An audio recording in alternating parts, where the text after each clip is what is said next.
Halo semuanya, kembali lagi sama aku Nabila Sursania Putri Utami. Kali ini aku mau menjelaskan materi tentang 3 uji. Yang pertama itu uji Kohran, yang kedua uji Wilcoxon, dan yang ketiga uji Mann-Whiteley. Nah, sebelumnya aku mau menjelaskan dulu apa itu uji-uji dari ketiga uji tersebut.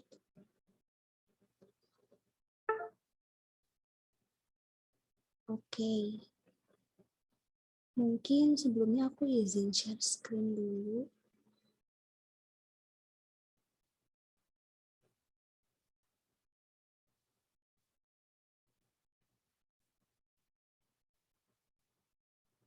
Nah, udah masuk belum ya share screen?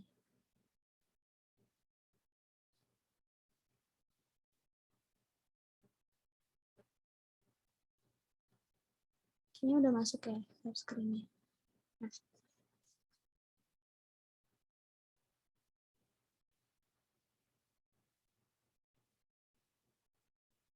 oke. Uji Kohran. Apa sih uji Kohran ini tuh?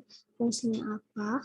Nah, jadi uh, uji Kohran ini tuh fungsinya untuk menguji ada tidaknya perbedaan proporsi antara kelompok data berhubungan yang berasal dari populasi yang sama.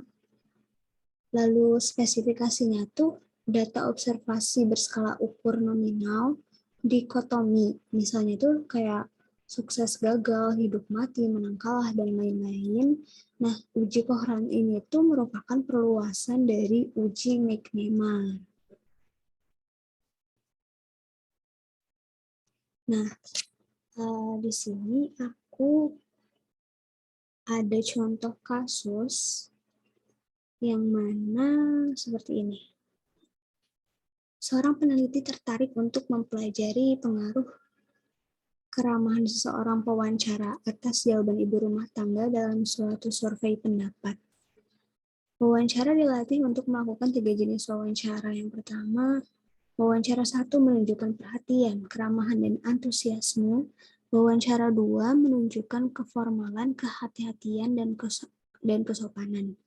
Wawancara 3 menunjukkan tiada perhatian, keterburu-buruan, dan keformalan yang kaku. Wawancara ditugaskan untuk mengunjungi 3 kelompok yang masing-masing terdiri dari 18 rumah dan diminta untuk menggunakan teknik wawancara 1 pada satu kelompok, wawancara 2 pada kelompok yang lainnya, dan wawancara 3 pada kelompok sisanya. Dengan demikian, kita akan mendapatkan 18 himpunan ibu rumah tangga dengan 3 ibu rumah tangga yang akan dipasangkan pada setiap himpunan. Jadi ada sebanyak 3 sampel berpasangan. Nah, seperti ini. Ingin diuji apakah perbedaan antara ketiga jenis wawancara itu mempengaruhi banyaknya jawaban iya yang diberikan pada butir tertentu oleh ketiga kelompok yang dipasangkan itu dengan menentukan taraf signifikan 1%, yaitu 1 untuk jawabannya dan 0 untuk jawaban 3. Nah, di sini udah ada tabelnya. Nah, mungkin kita langsung ke bagaimana cara mengujinya di aplikasi SPSS. Yang pertama kita ke variabel view terlebih dahulu. Di sini kita tulis wawancara ya. Yang tadi ada 3 wawancara. Untuk kolom pertama kita tulis wawancara 1. Terus kolom kedua kita tulis wawancara 2.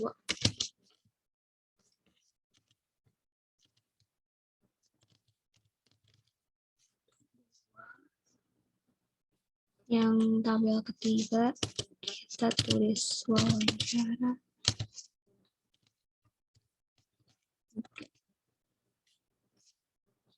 Lalu selanjutnya kita isi kolom label. Sini diisinya untuk kolom ke-1. jawaban wawancara.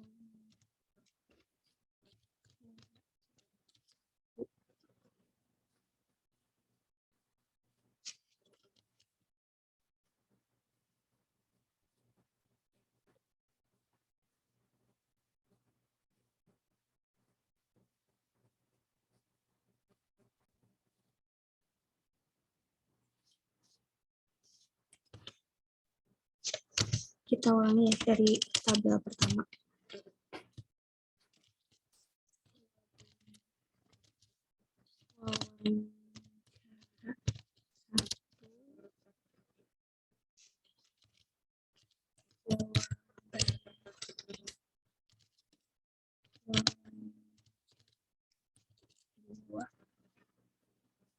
Tiga jawaban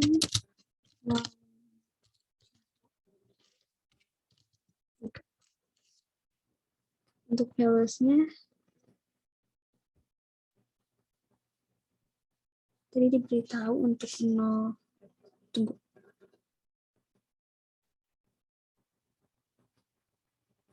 Nah, ini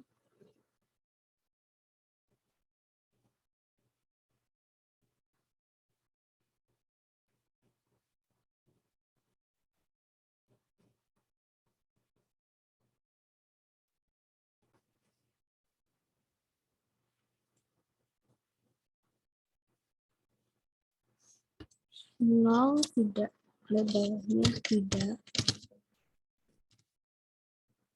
dan 1 untuk iya. Semuanya sama.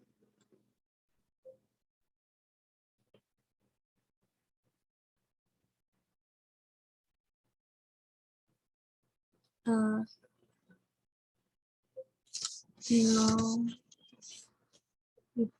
tidak,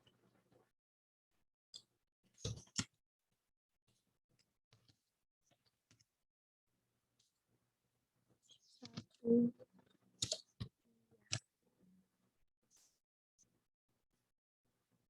lihat dulu ternyata 0 tidak, 1 yes.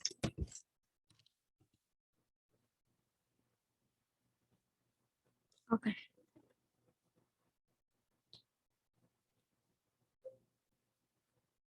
Untuk desimalnya agar tidak ada koma, kita ubah dulu menjadi 0. Dah. Dan yang selanjutnya kita isi measure-nya dengan skala ukur nominal. Semuanya nominal, oke. Setelah seperti ini kita beralih ke data view untuk mengisi datanya. Nah, datanya itu diisi dari yang sini ya.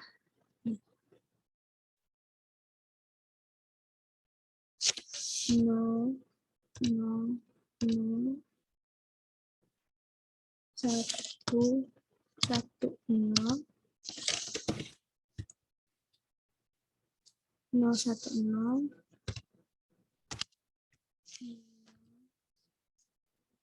untuk kolom keempat 0, 0, 0, kolom kelima 1, 0,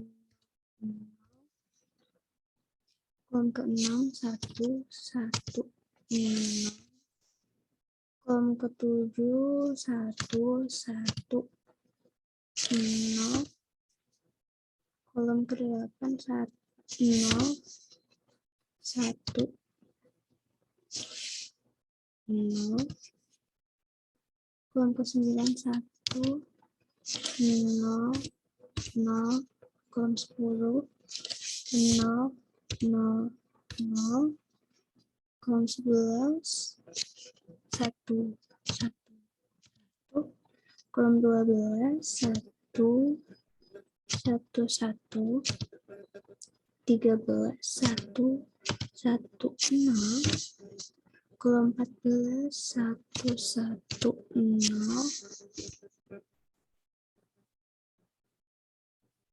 kolom 15 110,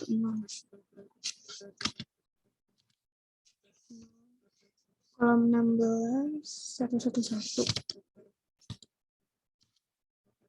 kolom 17 110,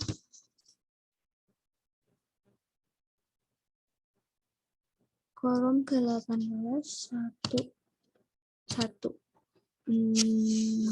Oke.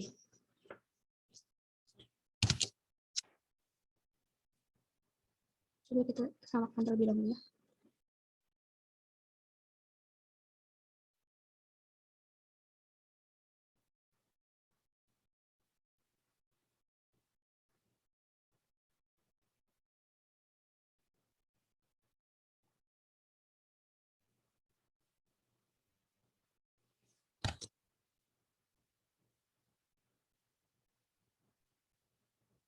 Untuk kolom pertama 000, kolom 2 110, kolom 3 010, kolom 4 000,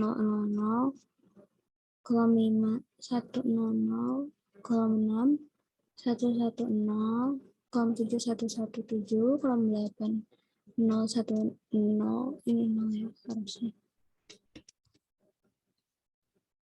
Kolom 9 100, 10 000, 11 111, 12 111, 13 110, 14 110, 15 110, 16 111, 17 110, 18 110. Oke. Datanya sudah sama, dan langkah selanjutnya bagaimana cara kita menganalisis?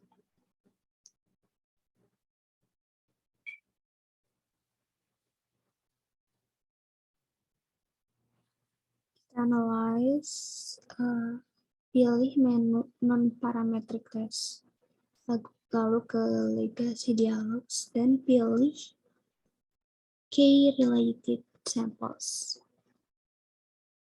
Nah, habis itu kita pindahkan ke sebelah kanan semua dan pilih yang option coherent. Oke, habis itu kita tunggu hasil outputnya. Dan akhirnya kita menemukan bagaimana hasil dari uji koheran ini. Untuk hipotesisnya,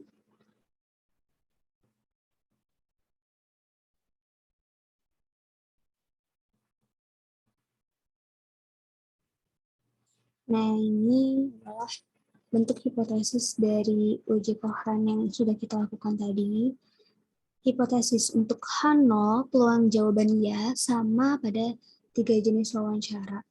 H1, peluang jawaban ya tidak sama pada 3 jenis wawancara, dan alfa yang kita gunakan sebesar 1%.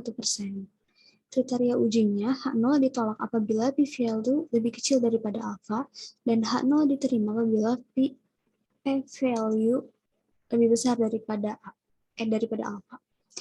Nah, ini adalah bentuk statistik dari tes koheran yang udah kita uji tadi. Jadi, kesimpulan dari hasil uji koheran ini itu adalah berdasarkan hasil uji, p-value ini itu lebih besar daripada alfa. Lebih kecil daripada alfa, yaitu sebesar 0,000, yang mana lebih kecil daripada 0,01 ya. Tadi alfa yang kita ketahui 0,01, maka bisa didapatkan bahwa H0 ditolak, dan artinya peluang jawaban ya tidak sama pada 3 jenis wawancara yang dilakukan pada penelitian tersebut. Oke, untuk uji koheran sudah selesai, dan selanjutnya kita berlanjut pada uji Wilcoxon ya.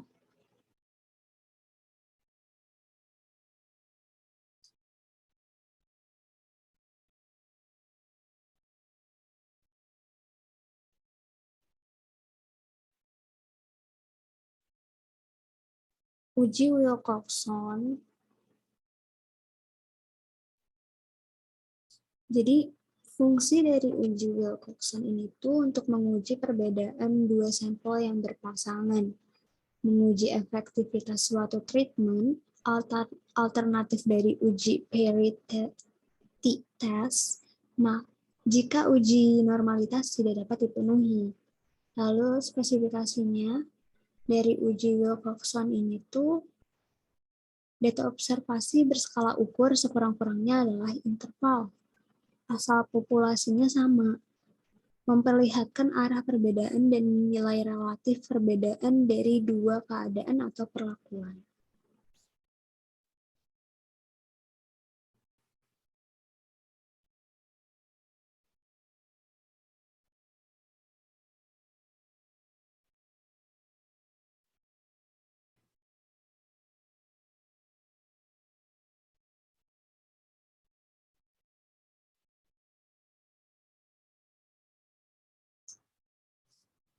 Oke, di sini udah ada contoh kasusnya ya.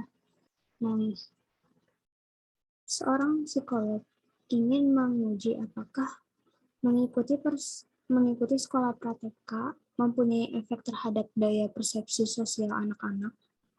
Peneliti memberikan skor untuk daya persepsi hasil pengamatan berkisar antara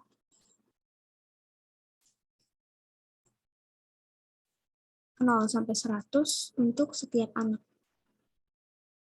Untuk menguji akibat mengikuti sekolah pratika terhadap skor daya persepsi sosial anak-anak, peneliti mengambil 9 pasang anak kembar yang identik secara random. Satu dari anak kembar ditugaskan mengikuti sekolah selama satu periode dan satu yang lainnya di rumah saja. Pada akhir periode, kepada masing-masing anak dilakukan tes mengenai daya persepsi sosial.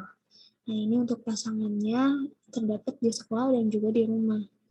Untuk pengerjaan kasus tersebut, kita akan beralih ke aplikasi SPSS, dan kita isi terlebih dahulu slide variable view-nya.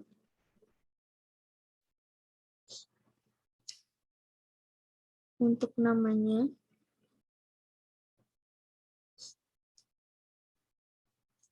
sekolah.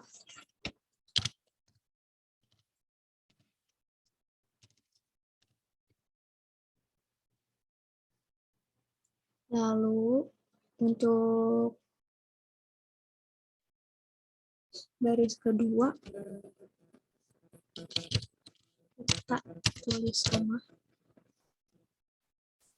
Desimalnya kita matikan terlebih dahulu.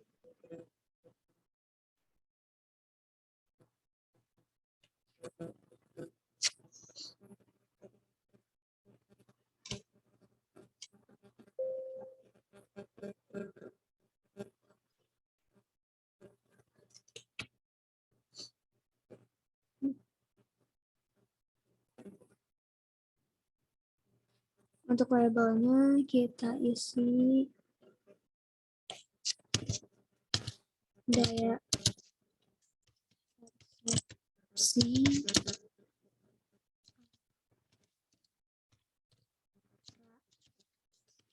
TK. Untuk yang rumah kita isinya daya persepsi anak.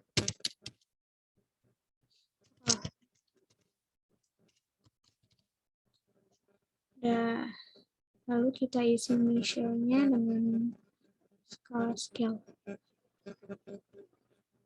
Setelah seperti ini kita isi data view-nya. Tadi itu soalnya ini ya. Di sekolah terdapat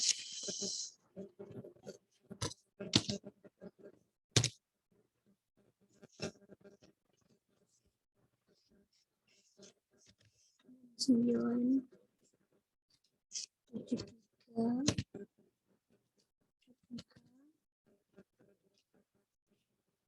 5, 8, 5, 6,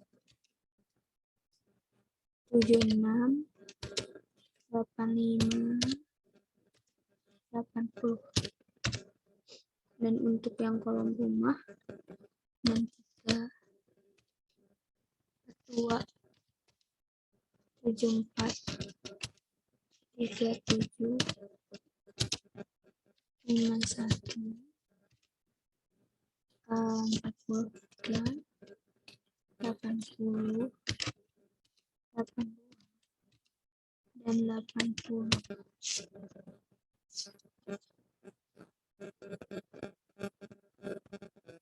82, 9, 73, 54, 56, 76, 85, 63,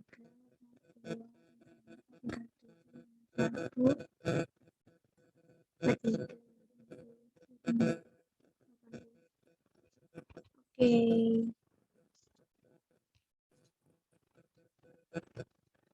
Setelah ini kita lakukan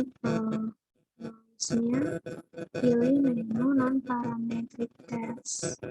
Lalu kita pilih validasi dialog dan two related samples.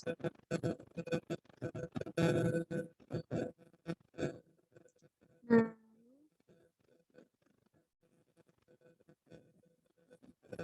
kita geser, pilih yang option blok kosong,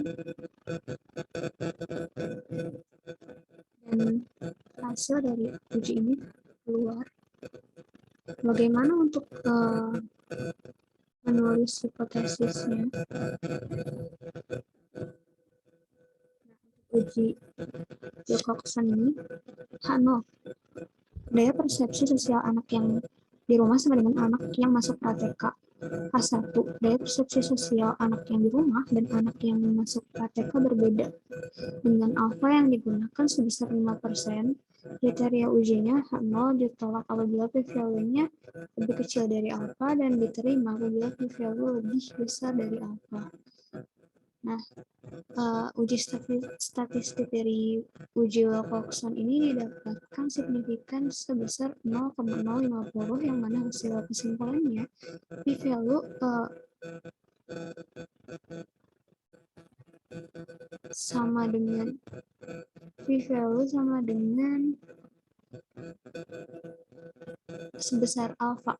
Maka berdasarkan hasil tersebut H0-nya diterima dengan artian daya persepsi sosial anak yang di rumah sama dengan anak yang masuk pratek. Oke, mungkin segitu uji Wilcoxon yang saya dapat jelaskan. Untuk selanjutnya kita akan beralih pada uji Mann-Whitney.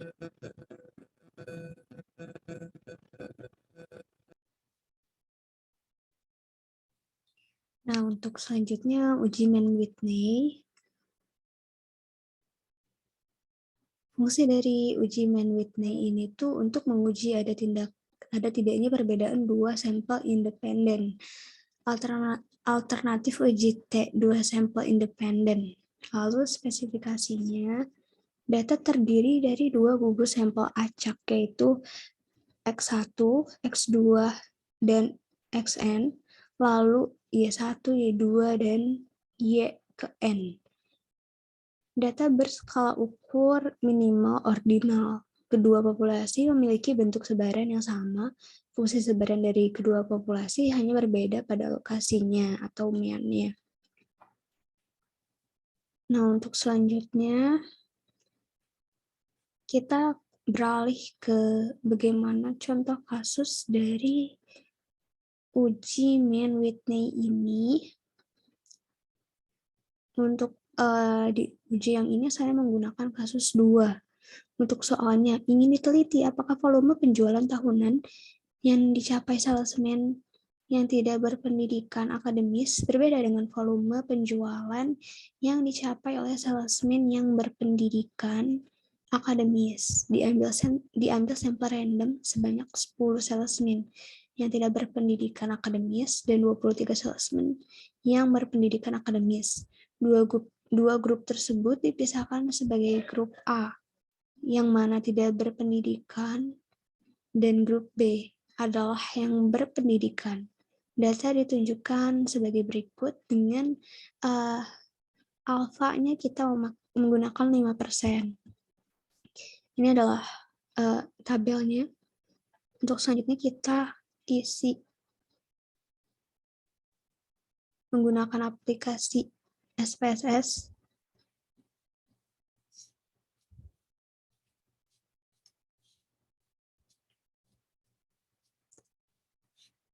Kita ini udah ada di variable view ya. Nah, untuk kolom pertama,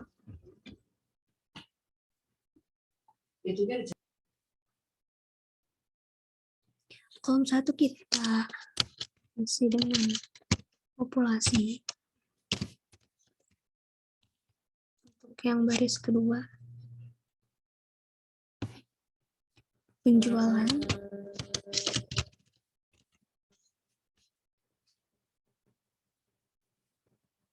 Untuk desimalnya kita turunkan terlebih dahulu.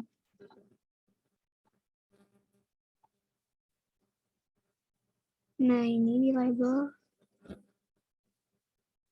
kita tulis populasi.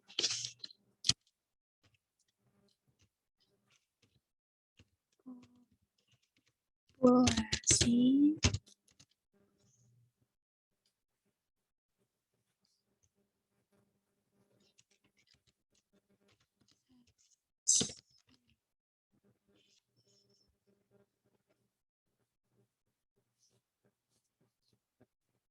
untuk value-nya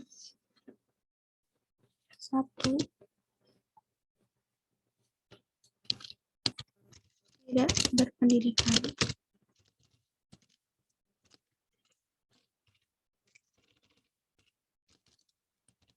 Akademis.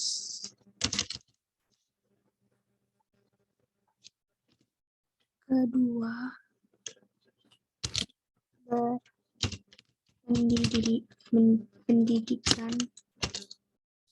berpendidikan akademis.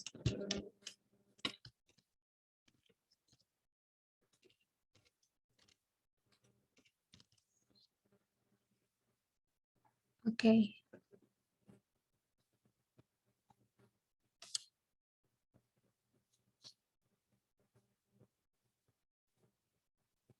Untuk measure-nya kita isi nominal, dan yang kolom penjualan kita isi scale. Nah, setelah itu kita geser ke slide data view, yang mana populasinya dan penjualannya kita isi 1 yang tidak berpendidikan, 80 penjualannya, lalu yang tidak berpendidikan lagi 51, 56,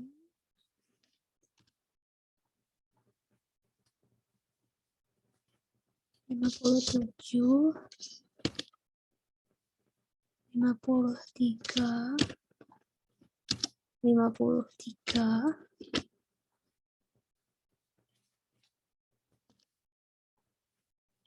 56, 62,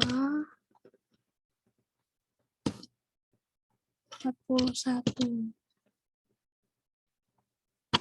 dan 47. Ini untuk yang berpendidikan.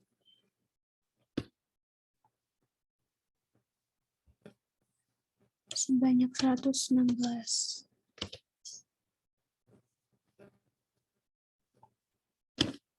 Sebanyak 102. Sebanyak 72.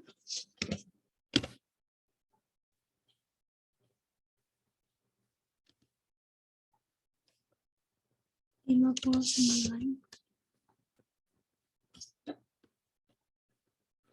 62. 79.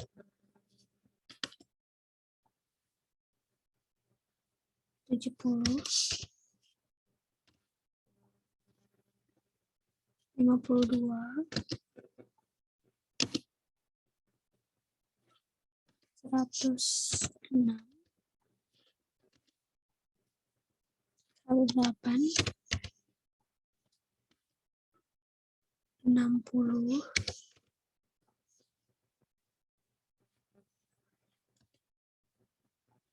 107, 51,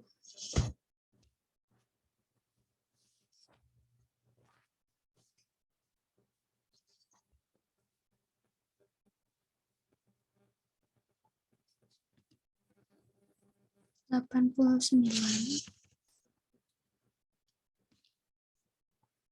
63, 55, 110, 73,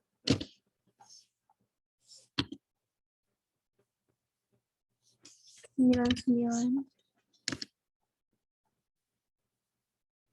89,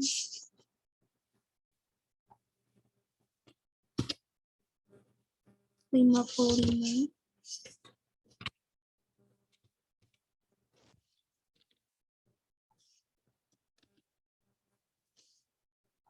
87, dan yang terakhir 91. Oke. Untuk datanya sudah terisi seperti ini.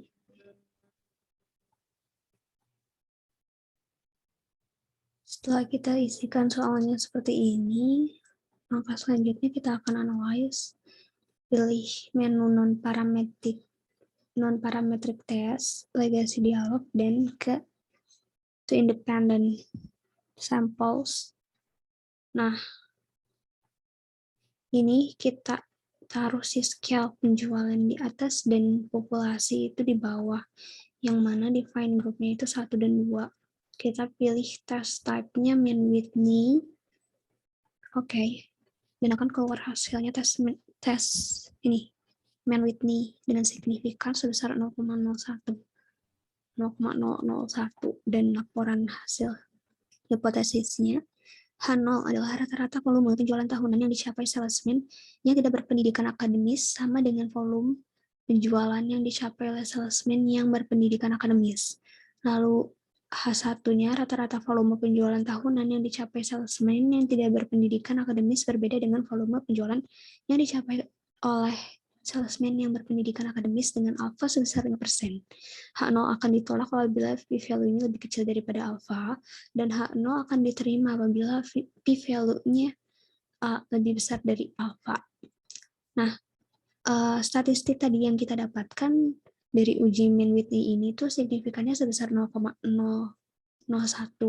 Maka kesimpulannya, p-value yang didapat adalah sebesar 0,001 lebih kecil daripada 0,05, maka didapatkan hasil bahwa H0 itu ditolak, yang mana artinya rata-rata volume penjualan tahunan yang dicapai salesman tidak berpendidikan akademis berbeda dengan volume penjualan yang dicapai oleh salesman yang berpendidikan akademis. Oke, mungkin segini aja ya dari uji ketiga yang bisa saya jelaskan. Mohon maaf bila banyak kekurangan. Dan terima kasih atas atensinya. Assalamualaikum warahmatullahi wabarakatuh.